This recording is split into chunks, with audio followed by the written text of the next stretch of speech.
할렐루야. 대전 온누리교회 수요 저녁 예배에 오신 성도님들을 축복하고 또 환영합니다.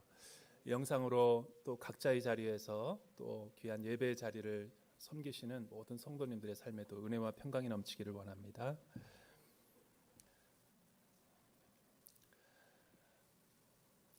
오늘은 저희가 디모데후서 읽어주신 대로 4장 1절서부터 8절에 있는 말씀이죠. 전제와 같이 내가 벌써 부어지고 라는 제목으로 하나님 말씀을 살펴보기 원합니다.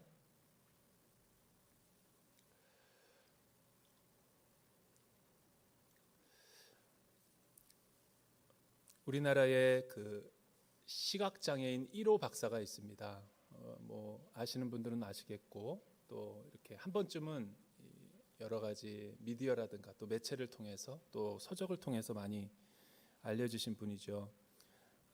우리가 오르지 못할 산은 없다. 또 교육학 박사이기도 한 우리 강영우 우리 성도님은 이 백악관 정책 차관보를 이제 역임할 정도로 굉장히 그 널리 공이 이제 실력과 또 모든 이 덕에 있어서 많은 사람들의 인정을 받았죠. 특별히 이제 동양인으로서 신분으로서 이 정책 자문으로 이렇게 활약한다는 것은 그렇게 쉬운 일이 아닙니다. 게다가 장애인인데도 그가 몇 해 전에 사실은 췌장암으로 별세했죠. 하나님 품으로 안겼는데 그분은 사실은 굉장히 많은 사람들에게 적지 않은 영향력을 끼쳤고 이미 한국 이 교회나 기독교에서도 수많은 간증 집회를 통해서 많은 은혜를 끼쳤어요.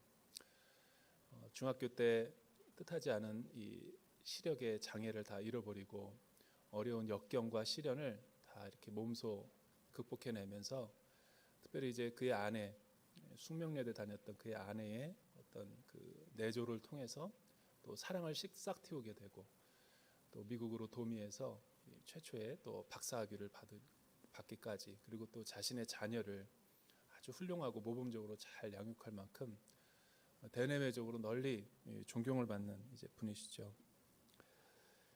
근데 그분이 이제 죽음을 앞두고 그동안 자신에게 사랑을 베풀어 주신 많은 사람들에게 이렇게 이메일을 다 남겼다 그래요. 이런 내용이 있었다고 합니다. 그동안 부족한 자신에게 사랑을 베풀어 준 모든 사람과 특별히 작별할 시간을 허락하여 주신 하나님 앞에 모든 영광과 존귀를 올려드립니다. 여러분이 결코 저로 인해서 슬퍼하거나 안타까워하지 않으시기를 부탁드립니다.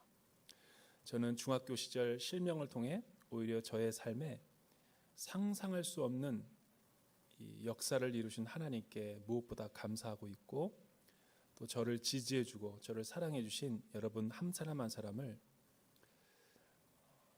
감사드리고 있고 저의 삶은 사랑으로 충만했고 또 은혜로웠음을 특히 감사드리고 싶습니다.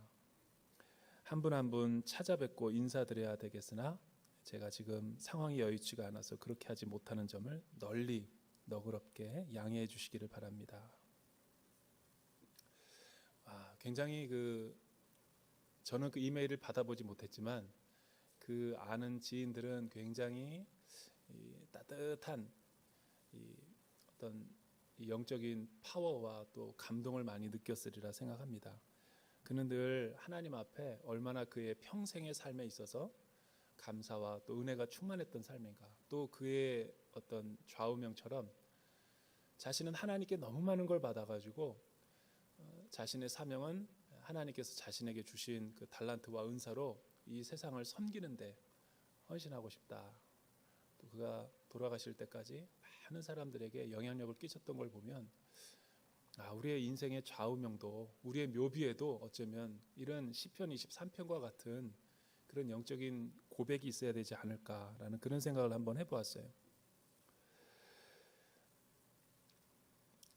저는 이런 비슷한 이 자신의 죽음을 앞두고 또 많은 사람들과 그 아름다운 이별을 하는 것을 최근에 제가 경험한 거는 이 한동대 김영길 장로님이자 또 총장님이신 그분의 그 고결한 삶을 이렇게 마지막 임종을 지켜보면서 담임 목사님이 다 올라오라 그래가지고 이 신촌 세브란스 병원에서 이제 하루를 넘길 수 없다라는 그런 통지를 받고 가족과 함께 명예 권사님과 함께 마지막 이렇게 손을 잡아드리면서 기도해드리고 인사했던 것이 굉장히 강렬한 인상이 남겨져 있습니다. 그 늘 자신의 몸이 그렇게 아픈데도 불구하고 한 사람 한 사람을 기억하고 또 감사하고 고마웠다 그러고 인사하는 걸 보면서 많은 이 감동과 울림이 있었어요. 저와 여러분들은 오늘이 만약 이제 우리의 임종 직전이라면 어떻게 우리는 마지막 이렇게 하루를 정리하고 또 하나님과 만날 이렇게 천국으로 입성할 준비를 하게 될까 한번 생각해 봅니다.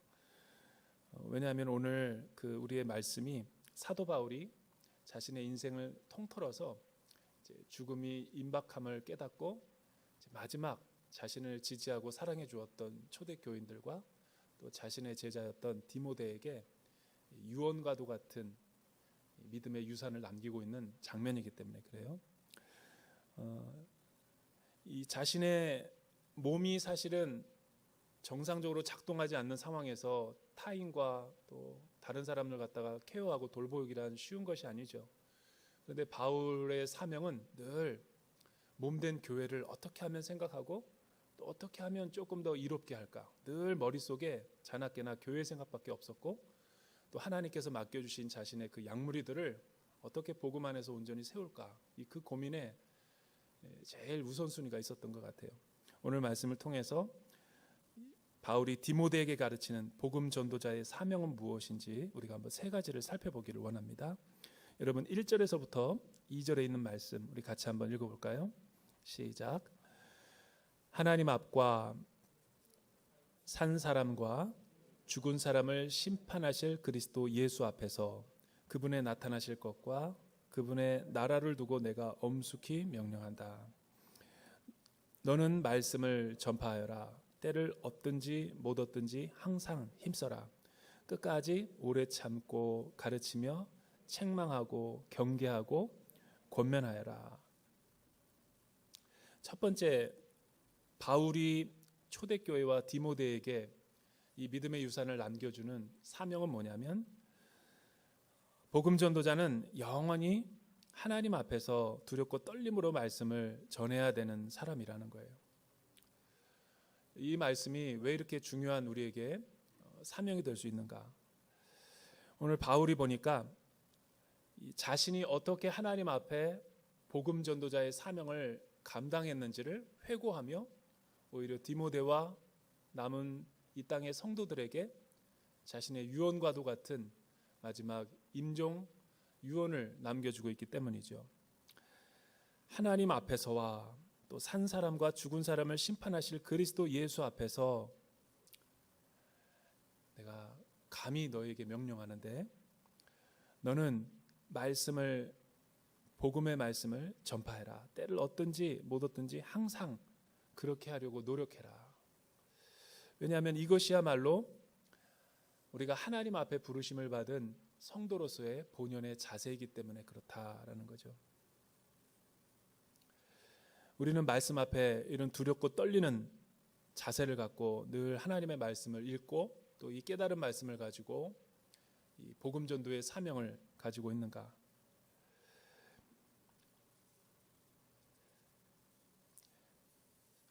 사실은 이 말씀을 우리가 그 모든 사람 앞에서 또 깨어 있으면서 영적으로 이렇게 복음 전도자의 사명을 갖는다라는 것은 우리가 주님 앞에 이 말씀에 헌신되어 있지 않으면 사실은 이런 사역과 이런 사명의 자세는 나오지 않는 거죠.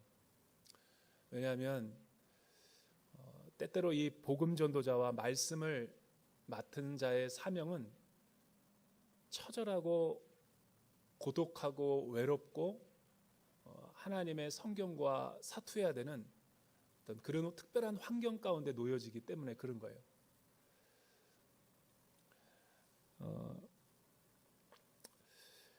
예전에 그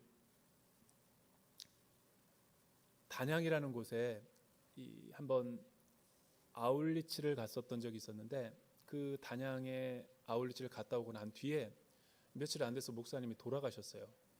그래서 입관 예배를 이제 같이 또 드리기 위해서 이 집사님들과 함께 같이 내려갔던 적이 있었는데, 그 단양의 조그마한 그 정말 척박한 땅에 이 40여 년 전부터 이 영락교회에서 사역을 하다가 이제 파송을 받아가지고 그 정말 그 깡시골이었고, 심지어는 그 마을에는 이 6.25가 일어났을 때 공산군도 못 들어왔다고 그래요. 관심이 없어서.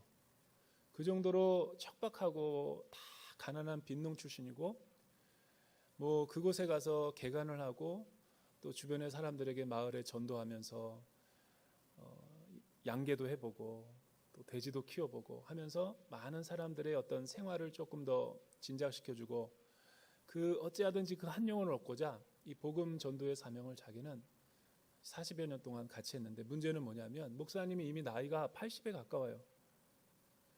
노후도 없고 왜 그렇게 오랫동안 목회를 그 외로운 자리에서 하고 있냐면,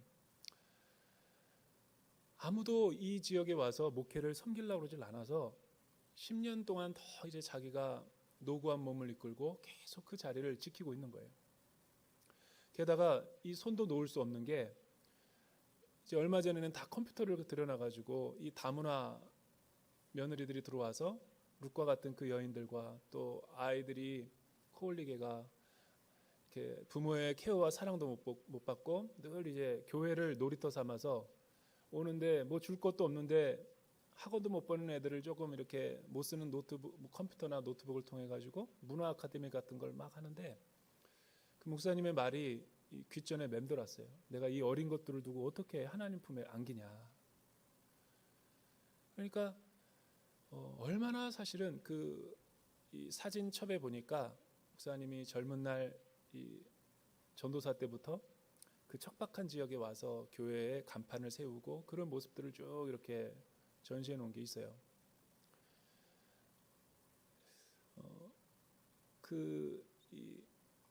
그때 이제 대접했던 다슬기 해장국이 사실은 그 목사님과 마지막 이제 정리였고, 나중에 이제 그 입관됐을 때 그 거대한 그 체구가 그 관에 비좁게 들어가는 모습을 보면서 이제 많은 생각을 해보게 됐습니다.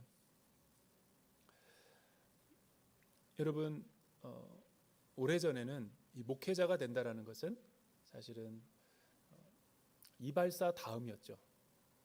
이발사. 그 정도로 인기가 없었고, 그 정도로 가시밭길이고 고난의 길이고, 아무도 그 길을 흠모하거나 가려고 하진 않았어요.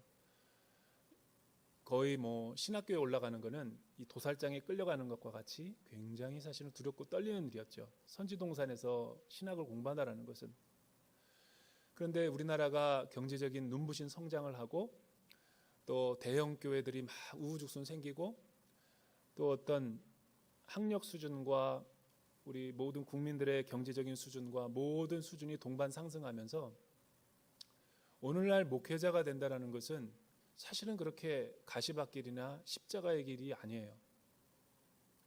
웬만한 목회자는 거의 국무총리급 수준이라 그러더라고요. 제가 들은 얘기인데,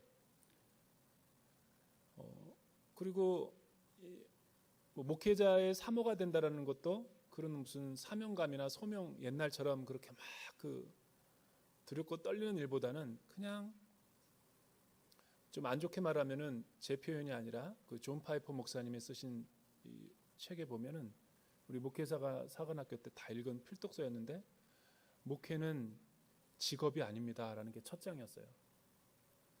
그러니까 목회는 직업이 되는 순간 영적인 타락 가운데 임하게 된다.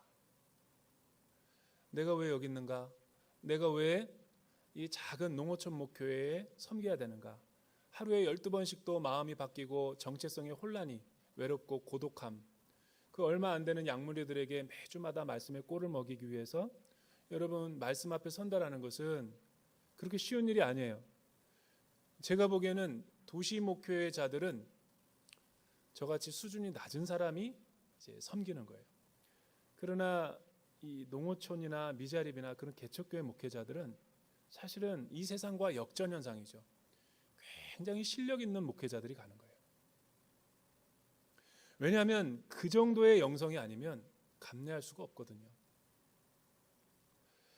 매 주일마다 오는 성도들은 이 말씀을 들을 때 이 사우나를 하듯이 자신의 기분을 좋게 하는 메시지를 듣는 현대인의 교회에서 감성적인 설교, 또 출세와 성공과 기복과 번영주의와 또 물질적인 그 어떤 설교 같은 것들이 범람하는 이 시대 가운데 우리의 영혼을 깨우고 또 잠자는 우리의 영혼을 흔들어 놓을 만한 경천 동지할 만한 이 복음의 깊은 이 우물물에서 길어오르는 그런 고뇌의 메시지를 우리는 과연 듣고 있는가?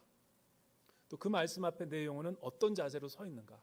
이거를 우리가 오늘 말씀을 통해 진지하게 한번 묻고 들어봐야 할 필요가 있는 거죠. 여러분, 목회자는 굉장히 고되고 외로운 싸움을 하는 사람이에요. 성도 여러분들이 알든 모르든 간에 목회자의 일주일은 굉장히 피말리는 작업이 시작이 돼요. 월요일이 쉬는 날이고 화요일서부터 일요일까지는 마치 그 석유를 시추하는 곳에서 그 인부들이 깊은 심연에서 원유를 이렇게 시추하면서 끌어올리는 고된 이 땀이 범벅되는 그런 막 치열한 현장 속에 있지만 사실은 현대인들이 그 원유를 소비하는 사람들 보면 멋진 세단 차에다가 또 쇼핑몰에 가서 드라이브 스루 하듯이 아메리카노 한 잔을 하면서 그렇게 말씀을 우리가 소비하고 있거든요. 그러니까 우리가 사실은 말씀을 전할 때 이런 부르심을 확인하지 않고 주의 말씀을 다룰 땐 직업이 되는 거죠. 그리고 바울은 그렇게 하지 말라 그러는 거예요. 특히 초대교회 어린 설교자였던 디모데가 목회를 할 때는 하나님의 앞에서 두렵고 떨리는 마음으로 말씀을 전하라. 마치 그리스도께서 오늘 우리의 회중석 가운데 예배자로 앉아 있는 것처럼 만인 앞에 전시된 영혼처럼 그렇게 두렵고 떨림으로 코람데오 신앙으로 말씀의 현존을 느끼라는 거죠. 얼마나 두렵고 떨리는 말씀이에요? 그런 사람들 앞에서 주님께서 우리에게 계시하여 주신 말씀을 잘 준비해서 선포할 때 기회를 얻든지 못 얻든지 항상 복음의 말씀을 전하려고 노력하라라는 거예요. 그리고 이 말을 4가지 실천 사항을 덧붙여요. 끝까지 오래 참아라. 그리고 계속해서 가르치라. 그리고 책망하라. 그리고 경계하고 권면하라. 여러분, 왜 하나님의 말씀을 다루는 목회자와 설교자에게 이런 메시지가 주어졌을까요?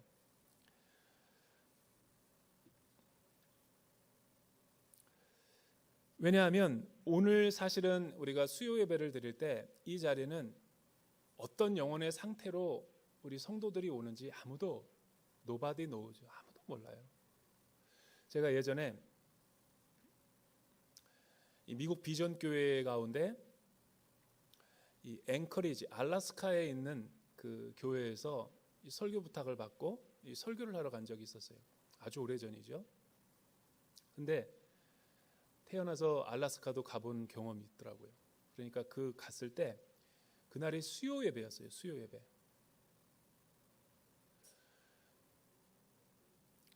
근데 그 저녁에 제 설교 본문이 아직도 기억이 나요.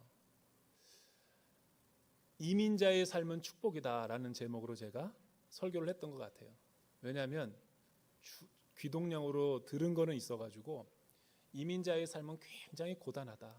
하루하루가 아주 고단하고 힘들어요. 왜냐하면 어떤 이유에서든지 아메리칸에 왔을 때는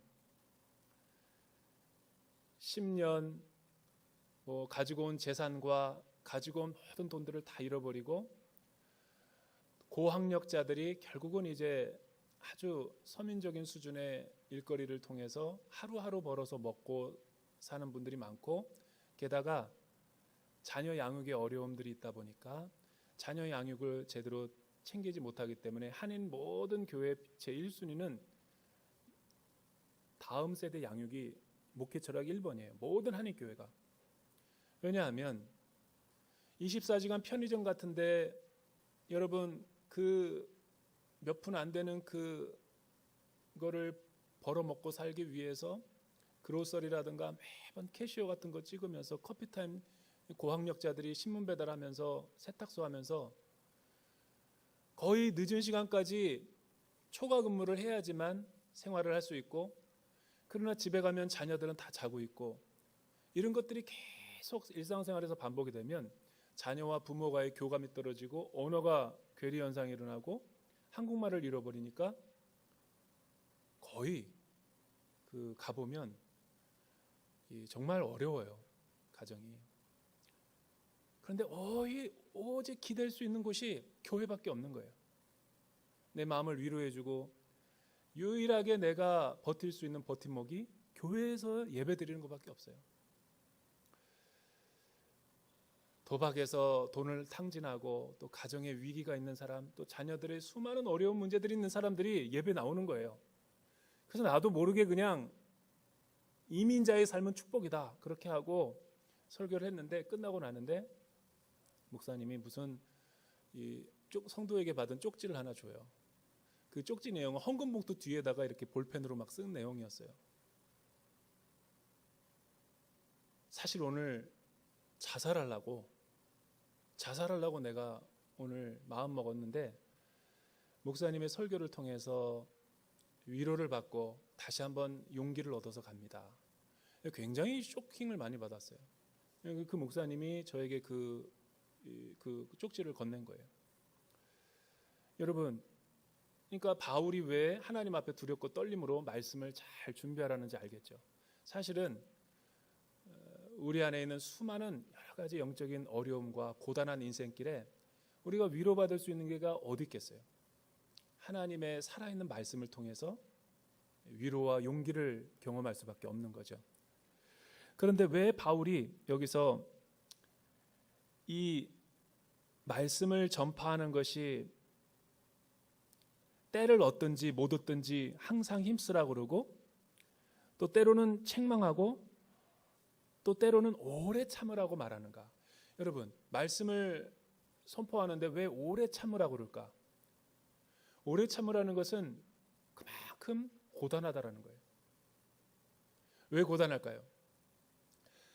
오시는 성도님들의 마음의 상태가 말씀을 받을 만한 준비와 여유가 있게 오지 않기 때문에, 분주하고 쫓기는 현대인들의 삶에 그런 힘들고 복잡한 마음으로 자리에 앉아 있기도 하지만, 사실은 많은 분들은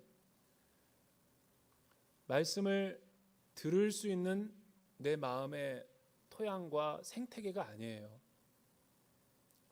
오늘 이 설교도 끝나고 왜 공휴일에 이렇게 예배를 잡아놨을까 의아해하시는 분도 있을 테고, 빨리 집에 가가지고 선교 투표 결과를 봐야 되는데 출구조사하는 때 예배 시간을 잡아놓고, 이런 복잡한 생각하시는 분도 있고, 또 사실은 때를 얻든지 못 얻든지 많은 사람들에게 복음의 씨를 뿌리고 말씀의 씨를 뿌려야 된다는 이유가 뭐냐면, 그 사람이 누구인지는 모르지만 하나님의 말씀을 통해 구원할 영혼들이 반드시 있기 때문에 하나님은 항상 말씀 전할 준비를 하고 있으라는 거예요. 그리고 오래 참아야 된다는 거죠. 오래 참아야 된다는 건 뭐냐면, 말씀을 듣는 자의 태도가 길가와 같을 수도 있고 가시덤불일 수도 있고 돌짝밭일 수도 있기 때문에, 우리의 영혼이 하나님 앞에 이 구원의 필요성을 깨닫지 못하면 하나님의 말씀을 드릴 수 있는 귀가 열리지가 않는 거예요. 그래서 사실은 옛날 어른들은 이 딱딱하게 굳은 나의 마음의 상태를 완전히 갈아엎기고 기경하기 위해서 예배 30분 전에 와서, 수요예배도 보면 늘 권사님 집사님 맨 앞자리에 와가지고 옛날에는 준비기도라는 걸 했어요. 여러분, 11시 반이 예배인데 11시 때 와가지고 늘 앞자리에서 눈물로 30분 동안 울면서 자신의 마음을 기경하는 권사님들, 집사님들 많이 봤을 거예요. 저도 어렸을 때 되게 많이 봤거든요. 심지어 그래서 송구영신 예배 드릴 때 남자들이 교회 안 간다 그랬어요. 왜 안 가냐? 질질 짜서 아주 그냥 청승 맞아서 못 가겠다. 왜 그토록 준비를 드리면서 예배를 드리기 전에 많은 성도들이 눈물로 회개했을까? 그게 옥토밭을 만드는 작업이었어요. 내 마음은 항상 하나님 앞에 열려 있지를 않기 때문에.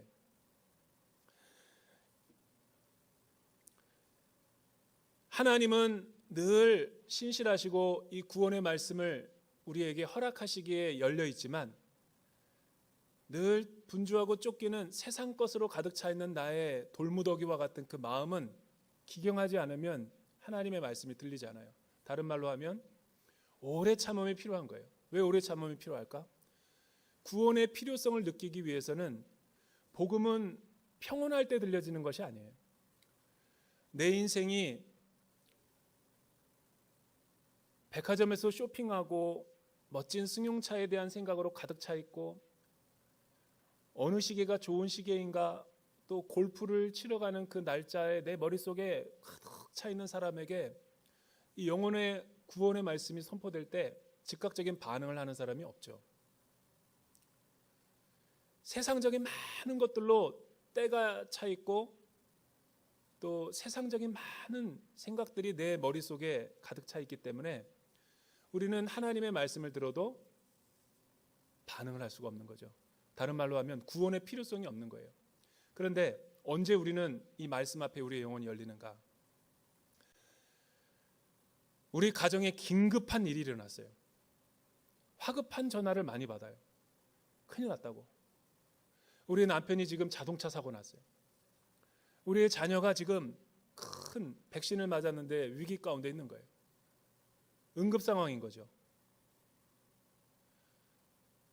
남편이 사업을 했는데 큰 부도가 났는데 지금 모든 것들이 다 경매에 넘어가 버리게 되는 거예요. 여러분, 이런 비상시에는 새벽기도 나오지 말라고 그러고 그 수요 예배 나오지 말라고 그래도 자연적 교회 성장을 해요. 바로 그런 때죠. 영혼이 긴급하고 내 영혼이 굉장히 가난해졌을 때 그제서야 우리의 영혼은 하나님 앞에 말씀 앞에 눈이 열리고 마음이 열리는 거예요. 내 인생이 잘 먹고 잘 살고 경제적인 소득이 높아질 때 사람들이 편리함을 추구하지 내 영혼의 가난함과 굶주림에 대한 목마름은 없어요. 그래서 하나님이 때를 얻을 때라는 것은 바로 그런 기회를 말하는 거죠.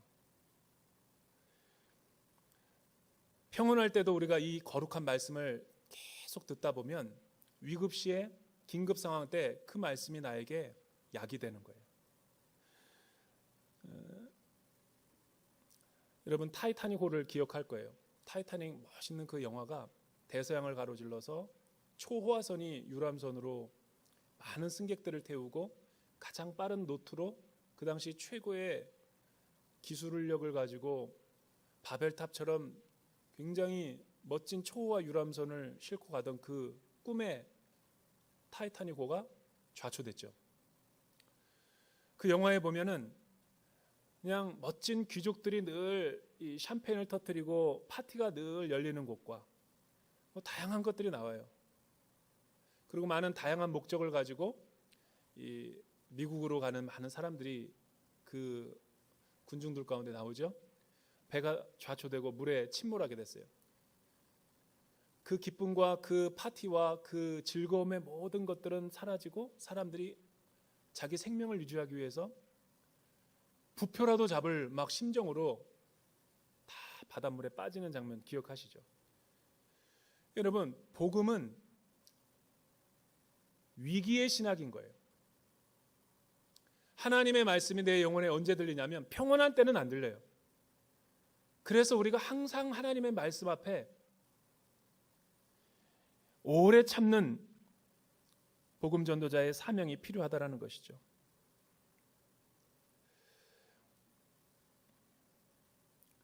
왜 예수의 이름이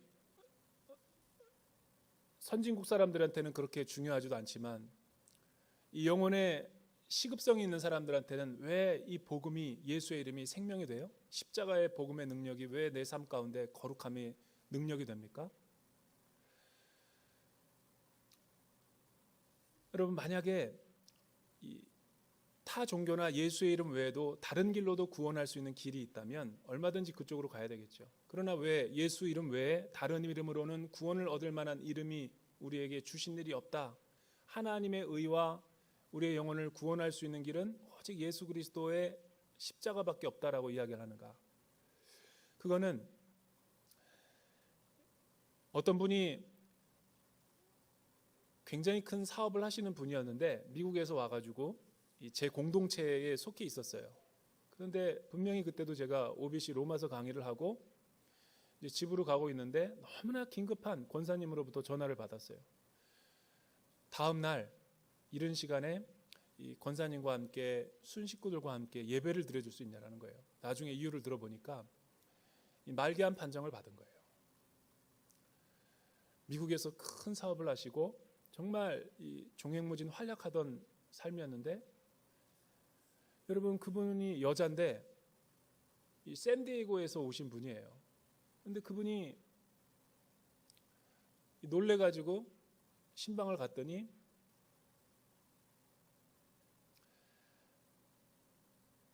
애통하는 자는 복이 있나니 하나님의 위로를 받을 것이며, 산상수훈에 있는 말씀을 나눴어요. 하염없이 눈물을 흘리더라고요. 그리고 이제 내일 정밀 진단을 받는데 이제 어떤 마지막 이 의사로부터 소견을 받을지 아무도 모른다. 근데 오히려 나는 이 사건이 우리 성도님에게 복이 될 것입니다 라고 제가 믿음으로 그냥 선포를 했죠. 근데 그 다음날 그분 남편 이름이 이강일 집사님인데 크게 또 놀래서 전화가 왔죠.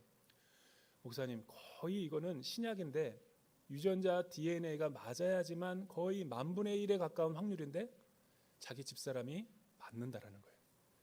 지금도 살아있어요. 아주 거의 그게 맞을 확률이 없는데 바로 그런 거죠.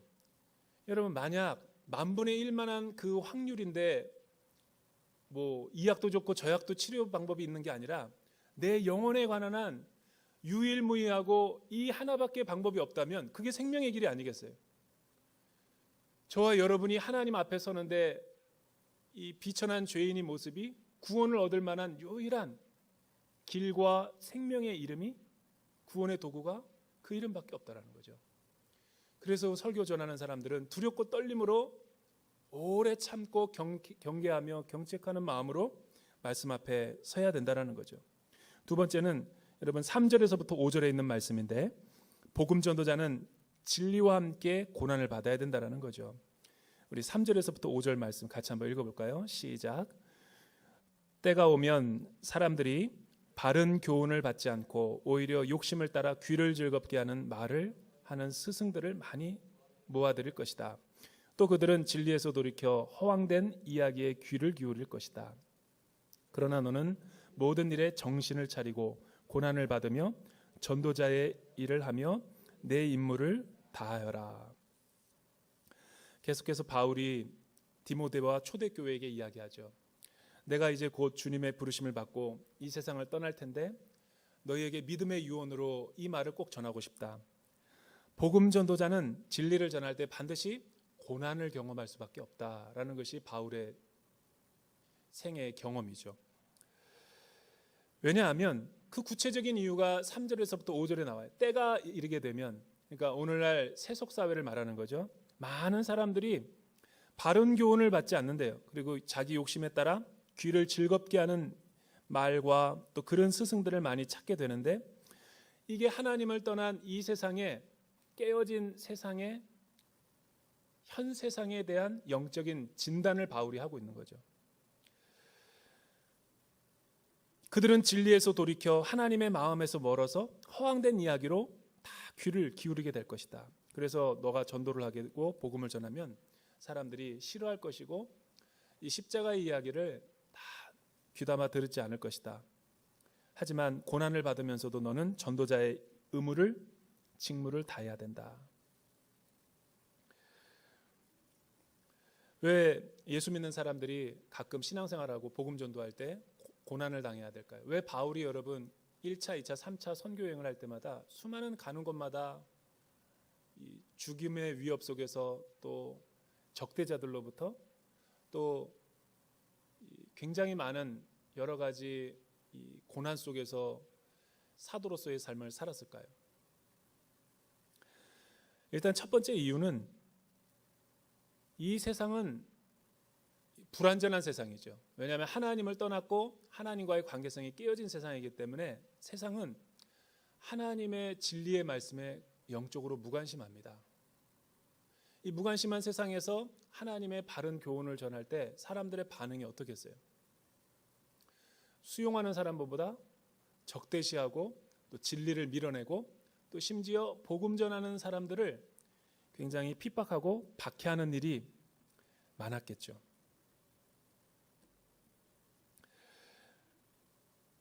특히 먹고 살만하고 또 자기중심적이고 쾌락을 추구하는 사람에게 자꾸만 삶의 태도를 문제시하고 죄를 지적하니까 사람들이 거기에서 기뻐할 만한 사람들이 없겠죠. 복음은 반드시 이 영혼의 죄 문제를 지적하죠. 그 죄인들을 하나님의 말씀 앞에 세워야 되기 때문에 이 죄에 우리의 영혼의 하나님을 향한 어그러진 태도를 반드시 짚고 넘어갈 수밖에 없는 거예요. 여기서 이 두 갈래, 의인의 길과 이 죄인의 길이 악인의 길이 갈라서게 되는 거예요. 그래서 우리 복음 전도자는 고난과 고통을 수반할 수밖에 없는 거죠. 2차 세계대전이 끝나갈 무렵에 미국과 이 일본 제국주의 간에 치열한 영적 싸움이 벌어졌죠. 나가사키와 히로시마에 원폭을 투하할 수밖에 없는 길 외에는 달리 방법이 없다. 왜냐하면 이 하와이 진주만 폭격도 했거니와 그리고 미드웨이 해전에서 계속 이 미국과 연합군이 고전을 면치 못하고 있었기 때문에 해상권을 장악하지 못하고 있었어요. 우리나라의 그 백마고지처럼 무수하게 많은 사람들이 죽어가고 있었죠. 피를 흘리고. 그때 이 미국이 결정한 것은 원폭을 투하하는 일이었어요. 그런데 너무나 민간인이 많이 살상되고 엄청난 후폭풍을 예견해야 되기 때문에 조심스러웠다 그래요. 그래서 최대한의 피해를 줄이기 위해서 미군에서 내린 결정은 일주일 동안 전단지를 뿌리는 거였어요. 히로시마와 나가사키에 B-29를 통해서 괌에서 출격한 이 원폭 투하가 이제 곧 있을 것인데 빨리 이 마을을 피하라고. 여러분들이 생명을 얻는 길은 이것밖에 없다고 계속해서 방송과 찌라시를 뿌렸어요. 근데 두 부류의 사람으로 나눠졌다 그래요. 조상 때부터 내가 물려온 땅에서 이곳에서 내가 태어나고 살았는데 가긴 어딜 가. 한 번도 이 히로시마와 나가사키가 평화롭지 않은 적이 없었대요. 늘 평온한 지역이었대요. 그런데 갑자기 무슨 이곳에 뚱딴지 같은 소리를 하냐고 한 귀로 듣고 한 귀로 흘려버린 거죠. 그런데 3, 4일이 지나고 계속해서 몇 주가 지나도 이런 전단지가 계속되니까 사람들이 의심하는 거죠. 아, 뭔가 큰 일이 일어나려나 보다. 그래서 많은 사람들이 다 피신을 했어요. 결과는 뭐냐면 엄청난 반대의 결과가 나타난 거죠. 하나님의 말씀 앞에 선 우리의 영혼의 모습이 그런 거예요. 여러분, 이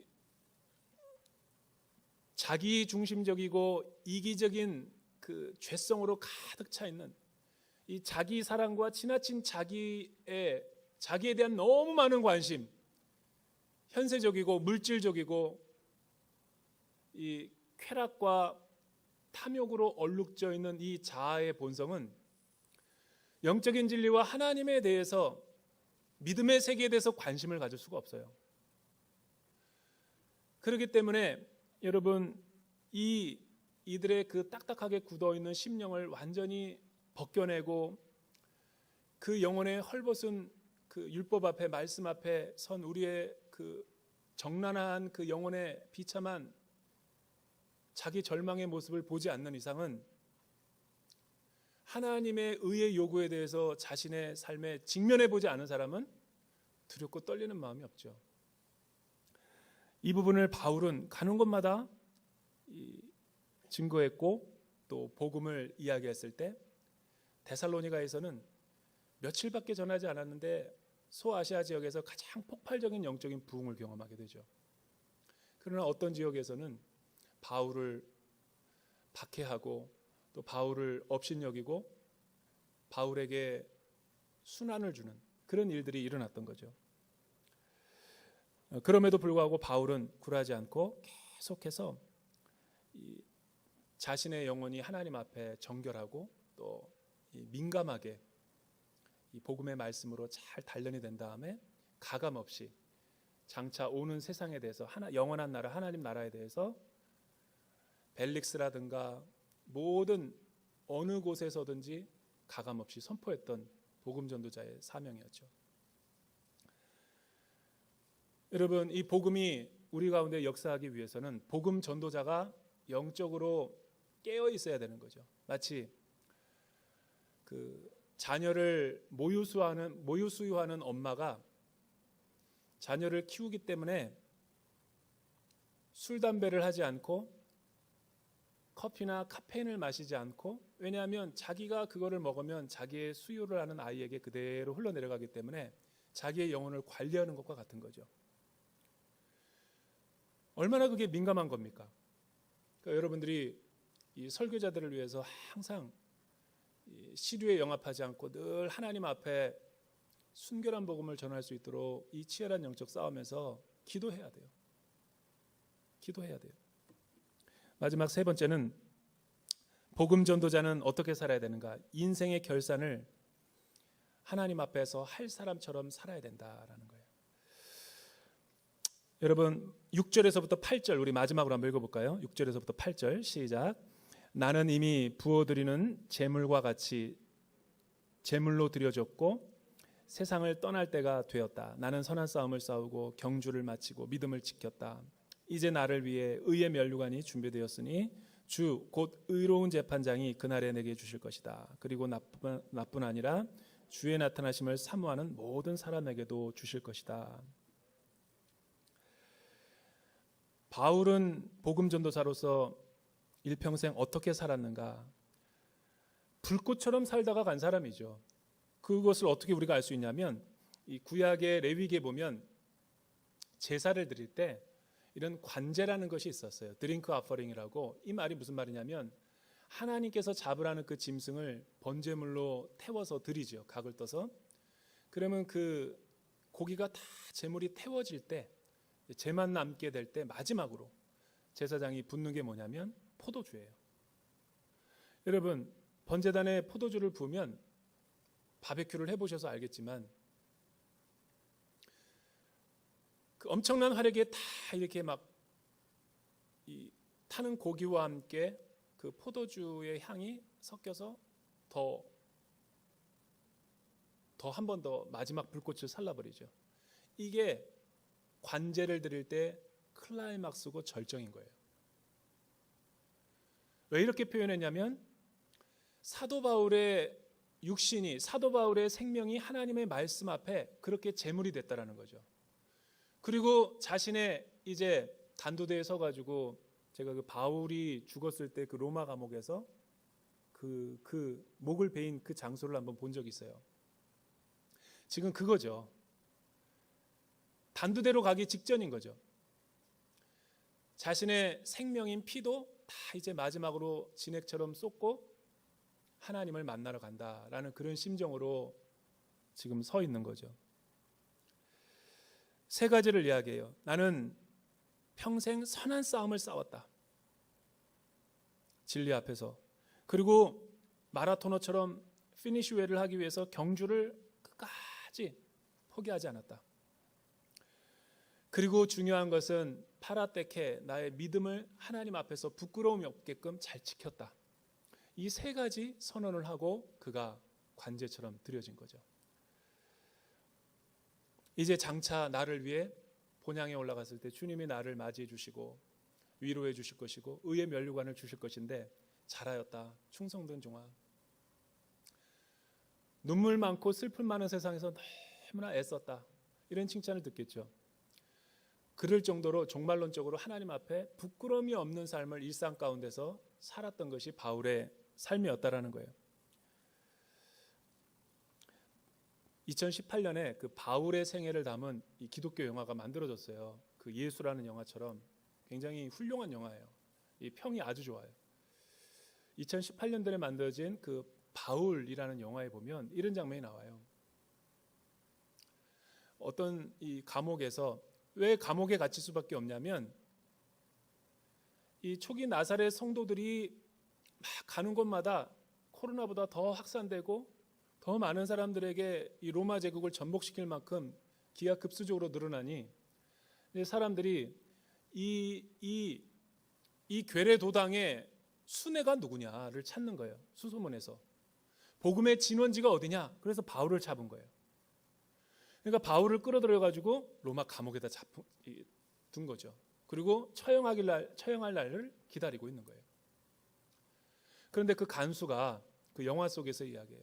간수가 계속 바울이 찬양하고 또 말씀을 갖고 방언으로 또 막 기도하는 모습들을 보면서 그 간수가 자기 딸이 있는데 딸이 병들었어요. 그런데 바울이 어느 날 이 자기 딸에 대한 이 고민을 말하는 그 간수의 얘기를 듣고 기도해주고 하나님의 치유의 능력이 임하면 나을 수 있다고. 그래서 기도했을 때 그 아이가 나아요. 그 나을 때 그 간수와 함께 이야기하는 장면에서 그런 거예요. 아직도 이 기적을 보고도 주님께로 나오지 못하는 그 간수에게 나는 당신을 설득할 마음은 없다. 바울이 이야기하는 거예요. 그러나 한 가지만은 알아다오. 그 내용이 바로 이건 거예요. 우리 인생은 말이야, 큰 배를 타고 먼 바다를 항해하는 것과 같지. 잘 생각해 보라는 거예요. 우리 인생은 바다를 표류하는 항해와 같대요. 그런데 내 손으로 그 배 아래에 있는 바닷물을 갖다가 한 움켜잡고 자신의 눈앞에 갖다 놔버려요. 그럼 그 물이 어떻게 될 것 같은가? 그 간수에게 묻는 거예요. 복음 전도하면서. 당연히 물이 흘러내리겠죠. 우리 인생이 그와 같은 거네. 영원한 세계가 있는데 우리 인생은 그에 비하면 흘러내리는 물과 같이 손살같이 지나가네. 더 이상 많은 말을 하지 않겠네. 당신이 지금까지 보고 듣고 배운 것은, 당신의 딸이 치유된 것은 이런 하나님의 나라가 곧 우리에게 온다라는 거지. 과연 바울답게 전도를 하더라고요. 여러분, 바울은 늘 자신의 전 생애를 이렇게 복음을 위해서 헌신하고 살았던 거예요. 사도행전 20장 21절에서 자신의 인생을 요약해서 이렇게 설명하죠. 나의 달려갈 길과 주 예수께 받은 사명, 이 은혜의 복음과 십자가를 증거하려 하면 자기네 생명을 조금 더 귀한 것으로 여기지 아니하였다. 이게 바울이 복음 전도자로서 달려온 태도래요. 그러니까 그 태도를 가지고 일관되게 지금 하나님 앞에 부음이 되고 있는 거죠. 그러니 얼마나 불꽃처럼 살다가 간 목회자였겠어요. 여러분, 보통 이런 열정을 갖고 살아가는 사람들은 그 거인들의 발자국을 남겨요. 인생을 멋있게 살다간 거장들의 삶을 장례식을 한번 가보세요. 이어령 씨가 얼마 전에 별세했죠. 과연 거장답더라고요. 돌아가기 직전까지 마지막 수업을 하고 돌아가더라고요. 왜냐하면 그 영상을 보니까, 이 영상을 보고 누군가의 생명을 건질 수 있다면 자기의 몸을 초계처럼 바치겠다라는 거예요.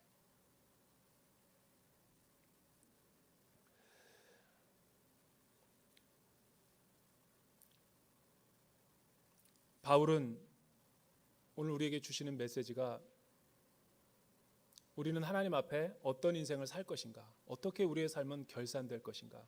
바울은 관광객이 아니라 순례자로 살았죠. 바울은 이 눈에 이 세상의 것이 아무리 좋아 보여도 거주민이 아니라 거류민처럼 살았고, 이 땅을 살았던 사람이 아니라 하늘을 살았던 사람이죠.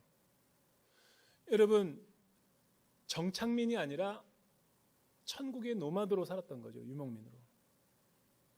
이런 사람은 마지막 주님 앞에 설 때 아쉬울 것이 없어요.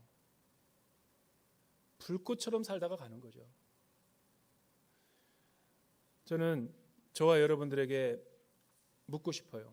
우리는 우리 교회 또 우리 후손에게 또 우리 자녀들에게 무엇을 남길 것인가? 믿음의 유산을 남기라는 것이 바울의 파라떼케예요. 마지막 유언이라고요. 왜냐하면 그것만이 영원할 것이기 때문에.